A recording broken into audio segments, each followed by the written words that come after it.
Graça e paz a todos neste mês de famílias. Eu gostaria de compartilhar uma palavra que o Senhor trouxe ao meu coração, e é um texto bem conhecido da palavra de Deus, sobre a mulher sunamita. Esse texto ele está lá no segundo livro de Reis, no capítulo 4, e eu quero dar ênfase do versículo 8 ao 30. É uma história bem conhecida. Eu não vou me atentar na leitura, mas vou abordar, os versículos durante essa reflexão, porque nesse mês de família, esse texto da mulher sunamita, ele traz para a nossa realidade familiar grandes lições. Uma delas, a primeira de todas, na verdade, é um texto que nos ensina sobre a honra. Honra a quem honra. No livro de Romanos, no capítulo 13, no versículo 7, o Senhor nos diz assim: pagai a todos o que lhe é devido, a quem tributo, tributo, a quem imposto, imposto, a quem respeito, respeito, e a quem honra, honra. Então, até o princípio da honra, nesse texto nós aprendemos uma lição.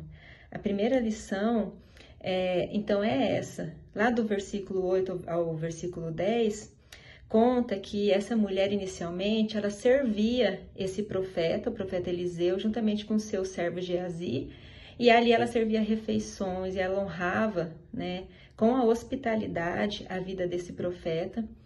Tanto que, ao passo que ela viu que ele era um servo do Senhor, ela decide construir na casa dela um quarto onde ele pudesse ficar melhor acomodado quando ele viesse visitá-los.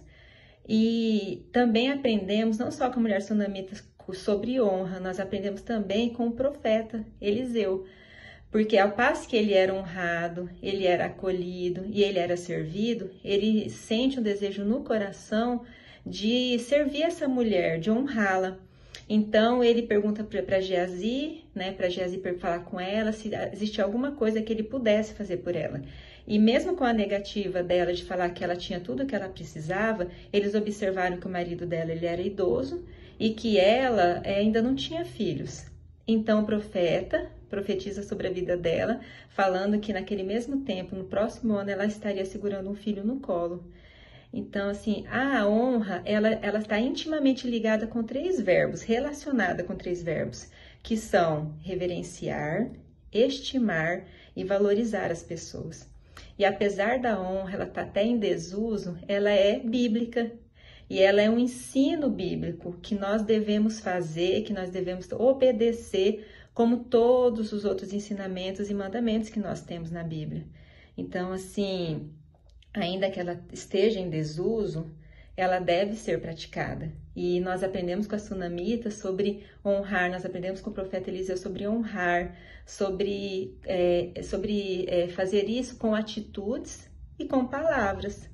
Nós podemos fazer isso, honrar aquelas pessoas, aqueles servos do Senhor que tanto nos abençoam, honrar as nossas famílias, e dentro do casamento, isso deve ser praticado. Às vezes nós honramos tantas pessoas fora de casa, mas quando nós vamos trazer isso para o convívio familiar, os nossos filhos não estão sendo honrados, nós desonramos os nossos filhos, nós desonramos os nossos cônjuges e queremos exigir a honra dessas pessoas. E eu penso que a honra, ela é como se ela fosse contagiosa, Ao passo que a sunamita honrou Eliseu quis honrá-la, e é assim, eu penso que a honra, ela vai se propagando tão rapidamente porque ela é contagiosa. Então, que a gente possa praticar mais o princípio da honra, honrando as pessoas, principalmente dentro dos nossos lares. O segundo ensino que esse texto me traz é que para o homem é impossível, mas para Deus não. Todas as coisas são possíveis para Deus. Dos versículos 18 a 21, narra que o menino estava na companhia do pai, a criança, já o filho da sunamita, nascido e crescido, ele estava na companhia do pai, e ele passa mal, é levado para a sunamita. Ela fica com ele até o meio-dia, mais ou menos, essa criança morre. Quando essa criança morre, ela fica, eu imagino, desesperada. Eu posso imaginar uma mãe que está com o filho morto no seu braço, o desespero dela, mas ela teve tranquilidade, ela foi, levou ele para o quarto do profeta que ela tinha construído lá na casa dela, e ali ela deixou o filho e ela vai atrás do profeta. E ao passo que a história vai nos contando, com a vinda do profeta Eliseu, a criança revive, a criança ressuscita, a criança estava morta. Então, para Deus, nada é impossível. Eu sei que às vezes nós estamos passando por situações familiares que elas parecem impossíveis. Impossíveis da gente ver a ação de Deus dentro da nossa família, mas eu quero te dizer nesta noite que para Deus todas as coisas são possíveis, para Deus nada é impossível. O Senhor, Ele é poderoso para restaurar os relacionamentos, seja entre marido e mulher, às vezes relacionamentos entre pais e filhos, entre irmãos. Eu tenho certeza, isso tem no meu coração, que para Deus todas as coisas são possíveis. Curar doenças o Senhor pode fazer. Às vezes a sua oração hoje é a cura de algum familiar que você tanto ama. Às vezes, hoje a sua luta pode ser a libertação de algum ente seu, algum familiar, alguma libertação de algum vício, seja ele drogas, álcool. Às vezes, pode ser que hoje em dia a sua luta familiar seja essa. Mas eu quero te dizer nessa noite que, assim como a Sunamita teve o milagre dela, porque o Senhor fez, hoje o Senhor ainda é poderoso para fazer milagres dentro das nossas casas. O terceiro ensinamento que esse texto me traz é que existem coisas que não podem ser terceirizadas e nem transferidas para outras pessoas fazerem. Lá no versículo 22, conta e narra que ela própria, Sunamita, ela pegou, saiu, depois que ela deixou o filho no quarto do profeta, ela saiu em busca de Eliseu. Ela não disse nada para o marido.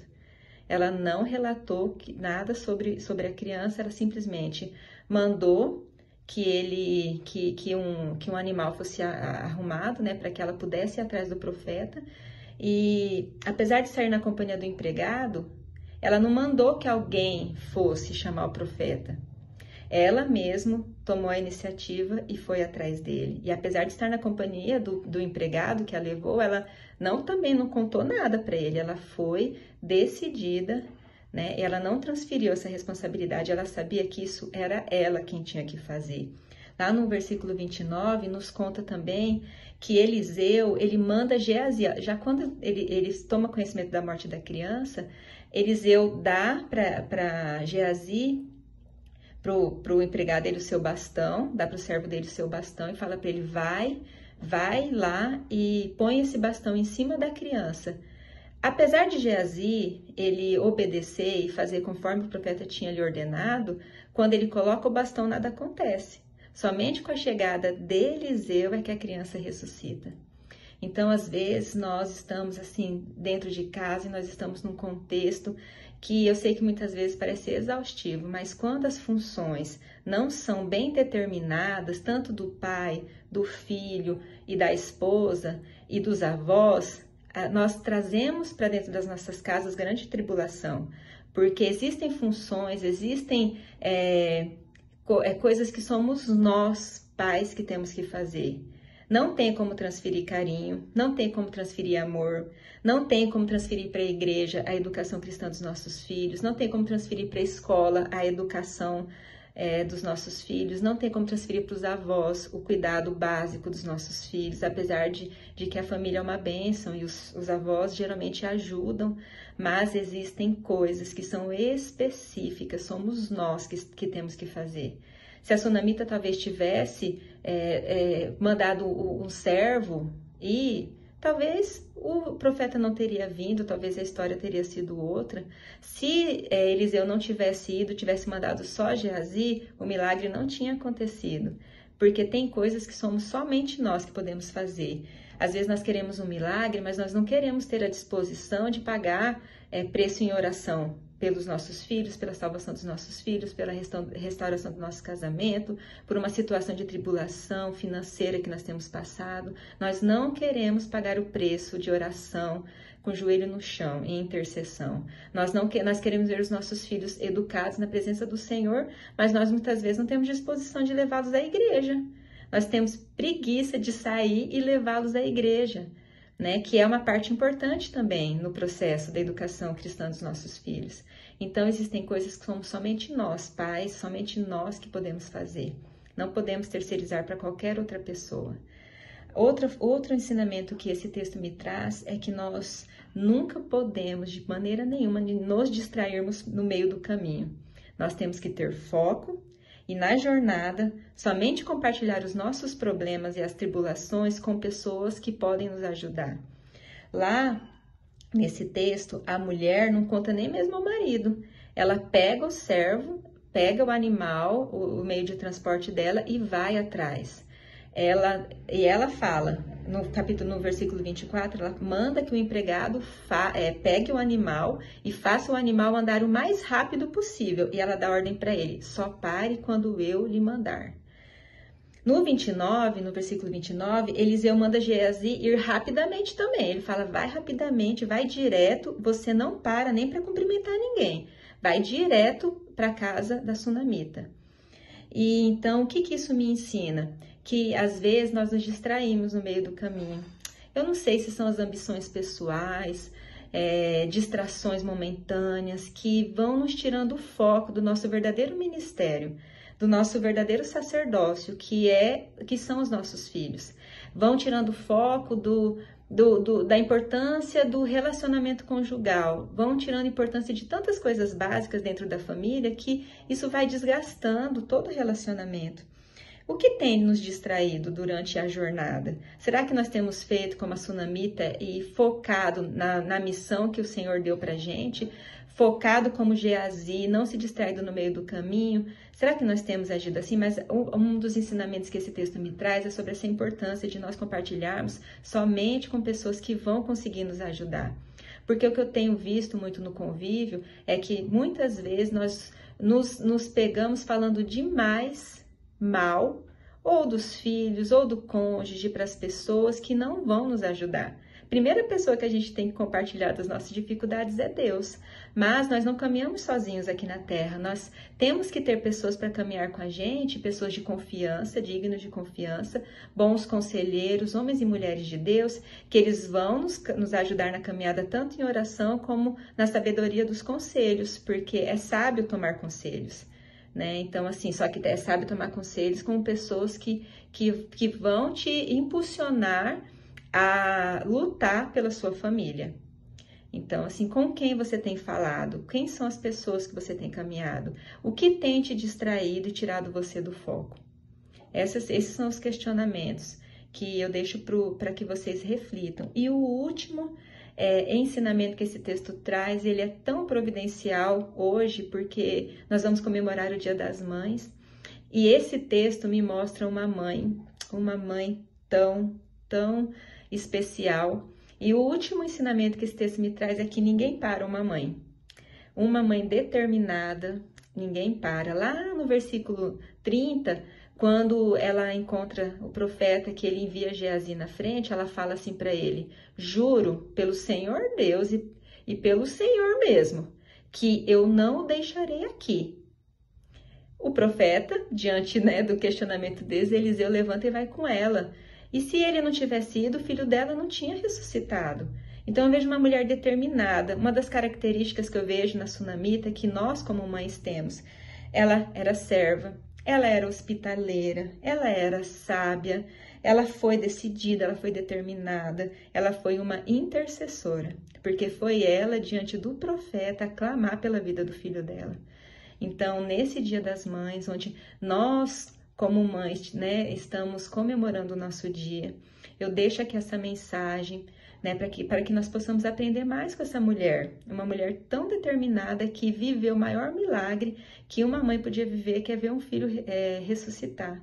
E me faz refletir também quanto mal que não chega à nossa tenda, à nossa casa, por causa de uma mãe intercessora. Eu tenho certeza que muitas coisas não acontecem aos nossos filhos, não aconteceram a nós por causa da intercessão das nossas mães.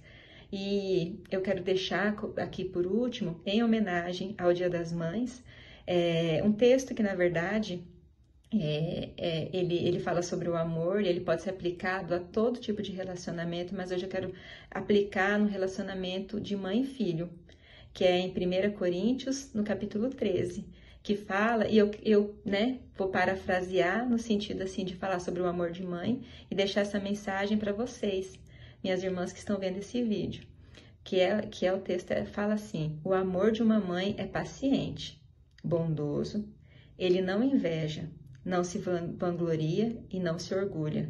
O amor de mãe não maltrata e não procura os seus interesses pessoais, mas sim dos filhos em primeiro lugar. Ele não se ira facilmente, mas também não guarda rancor. O amor de uma mãe não se alegra com a injustiça, mas sim com a verdade. Uma mãe tudo sofre, tudo crê, tudo espera e tudo suporta. O amor de mãe nunca perece. Que vocês possam se sentir abençoados, né? E feliz Dia das Mães a todas as mamães.